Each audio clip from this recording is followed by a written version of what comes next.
Hey, what's going on, guys? Welcome back to another monster video. So in today's video, we have the newest marathon monster, FLEIMGARD, at rank 3, level 130. I'm going to go ahead and level it up, showing you guys the best skills, the best rune setup, and everything you need to know about this new mythic monster. So I hope you're all excited. If you are, make sure you drop a like, subscribe. Anyways, it's going to get started. So here we have FLEIMGARD at rank 3. Now this is a Megataunt apparently. This is a Megataunt monster that might actually be a meta monster. Who knows? But we're about to find out. And he does have some damaging skills as a tank. So it's probably going to be like a Sky Cold type of monster, you know what I mean? Like a hybrid monster, you know, FLEIMGARD, like Sky Cold for example, where it's an attacker and also a tank. But here it is at 130, ladies and gentlemen. Let's go ahead and take a look at the stats first because stats are very important for tanks. We got a good amount of life actually. Yeah, I remember this monster actually has the second highest life stat in the Alpine era. So 729,841 at rank 3. That's very good without any runes. 26,754 power. The power is not bad, and then the speed is where actually he kind of like lacks the speed, so it's a bit slow. But I mean that's common with tanks, you know what I mean? Let's take a look at the traits. You have Megataunt, immune to control, and hardened. Hardened and Megataunt goes well together, but immune to control, I wish this was like immune to torture. That would have been a lot better as a tank. But hey, at the same time, that's not bad, you know what I mean? Because the denial skills, if it goes towards this monster won't be denied. Therefore, you won't be damaging your own monsters, like your own teammates. You know what I mean? So you do have Megaton and Skill Mirror. I'd highly recommend running this. He does have that, and that's actually very good because with the Megaton being there, yeah, that's good, but it can eventually run out because it's not a trait, and also enemies can also PER that. So something to be careful of. Now the elements aren't bad. I wish it wasn't dark. I wish it was something other than dark because it's a light meta that we're still in.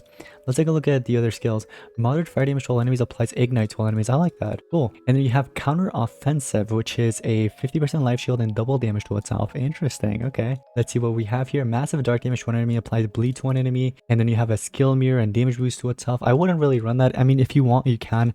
I like this one more. Then you have punishment flames, which is a heavy fire damage to one enemy and then ignite to one enemy. If you want to run a single target fire, you can do that. But I'm running the massive one because I feel like massive is just going to deal a lot more damage. We have one dark and then one fire, even though one single target, the other one is AoE. Stamina cost is high on this one, and then the remaining, it's not that bad. Same thing with the cooldown. That one's the only one that's high. The remaining is not bad. The ultimate lethal conflagration, which is a trait disabled to all enemies, very heavy fire damage to all enemies, and then hellfire and burn. That's actually not bad. You can look at the relics. Relics are actually not bad. I do like the relics. You can do a mermaid spear band, which is very popular. You can run something like that. And then with the sword, you can't go wrong with the sword. You can go with almost any of them. I really like the righteous cord sword because you can play offensive and also defensive with the healing to everybody. And then there's also obviously evasion that you can also run. So I really like this relic for this monster. I'd highly recommend running it if you do have it. And we're gonna pair it up with mermaids per band. So anyways, let's take a look at the runes. So for runes, obviously you want to give your best runes because this monster is very good. So you can do, for example, 1 life and 2 team speed. That's something I would highly recommend you guys giving. Will this monster be meta? I mean, so far he's not that bad. I mean, he's got a pretty good amount of life, right? Second highest life stat in Alpine era. And besides that, besides just the life, he's got some good relic slots, which I actually do like. Is that a level 12? It is. I wish it was at 11 because we need some 11s right now to swap around with and to give to that monster. That looks like it's a 12 too. We've found ourselves 1 level 10 team speed. And you know what? For the last one, we could just run a normal like level 10. It doesn't have to be an 11. I'm going to go ahead and run one of the level 11 team speed, and then the last one's going to be just a normal level 10 team speed. So anyways, so we've got everything ready.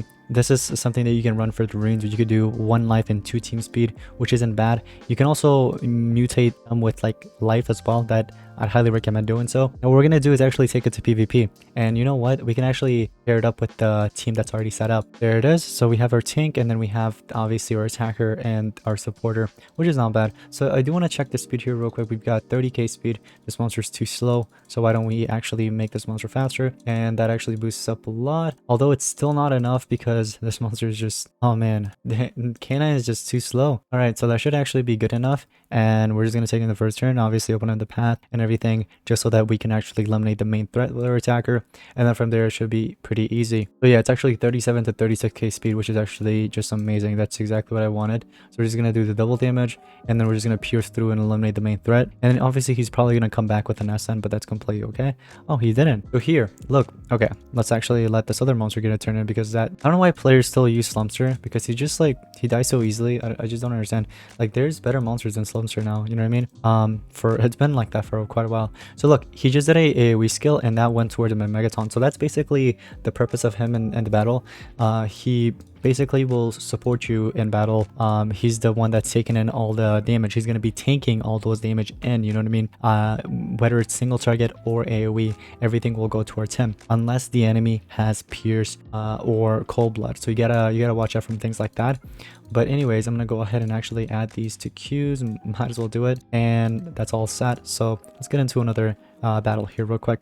So getting into another one, let's see what we have here. We have Dark Voltaic, Empress Luthien, and Sky Cold. Easy peasy. All right, so what we're gonna do is should we do double damage and just one tap that monster again? Or you know what, let's actually I'm gonna let Voltaic get a turn in and see how far he can actually go. All right, we're gonna let Voltaic get a turn in. This might be a bad idea, but it is what it is. We're gonna just let him do it. So as you guys can see, oh my gosh, that was actually a good amount of damage. But Mermaid's Paraband is about to kick in, and I believe my shield should go back up. No, okay, it's fine. Oh no, you just had to take in the turn and just do that. Oh, that really sucks, man. That sucks so much. All right, so at least Mermaid's Paraband should kick in and actually help me out here. So I should deal a good amount of damage when it's a AoE or single target towards my attacker there. Look, see, that's what I was talking about. So it's pretty good against extra turn monsters like that, like Voltaic.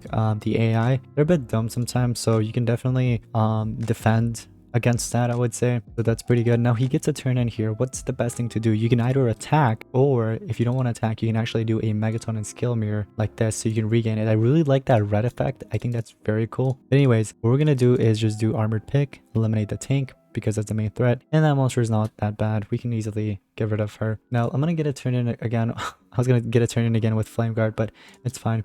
Now we're just gonna pierce through that evasion eliminator. Now one thing I want to tell you guys is that if you don't want to run this monster as a tank, you can actually run it as an attacker as well. So you can actually do something like this. I'm going to run a Shadow Yena on the side, and we're going to do triple speed like this. And now that the relics and talent is basically set on this monster, we can actually run this as an attacker. You can either do 2 strength and 1 speed, or you can actually run the normal life, strength, and speed. This is what's called a rainbow setup. You can actually do a rainbow setup if you want, which is not bad. It's a good idea if you want to do that. But if anything, you can always switch it to 2 strength and make him even like more powerful, make him stronger. You can keep the Megataunt and Skill Mirror still on you if you want, and the double damage, obviously, that's still there. But you know what, there's also a Skill Mirror with damage boost, which I'm actually going to go ahead and showcase this to you guys, how well that actually works with these two monsters together. We're going to go ahead and quickly get into a battle, and I'm going to go ahead and show you guys here real quick. So let's say if there's an Ant Speeder here, right?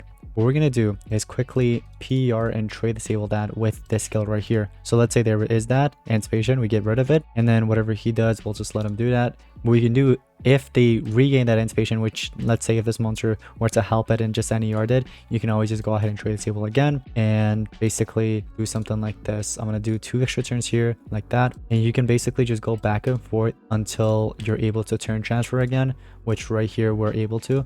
And we're going to do it to our Megataunt, and he's going to do the Skill Mirror with damage boost just like that. So now that he gains some type of damage boost, right, he's a bit powerful. Obviously he loses a turn, but it's okay. This monster doesn't have anything that's like defensive that will be bad against me. So I'm just gonna maybe actually, you know what, let's actually do it against this monster too. I'm gonna do 1 more turn transfer to myself. Oh no, actually I kind of messed up. Oh man, I messed up. It's okay.